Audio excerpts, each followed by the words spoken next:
For what purpose does a gentlewoman from Texas seek recognition? To address the House for 1 minute and revise and extend my remarks. Without objection, the gentlewoman is recognized for 1 minute. Thank you. I guess, Madam Speaker, since I've been here since the Columbine tragedy, which is more than 20 years ago, I've faced a mountain of tragedies in schools with children dying at the hands of guns.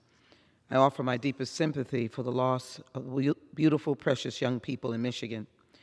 But I think a simple addition to this whole idea of gun safety discussion.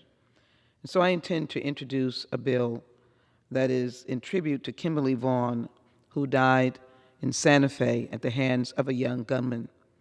And to just simply say, store your guns.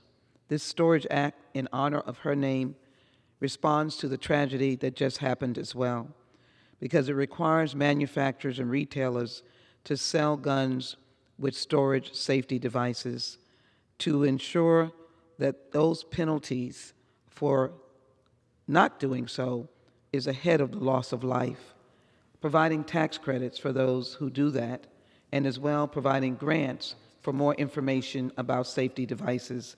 We have to do whatever we can to save the lives of our children. I yield back. Thank you.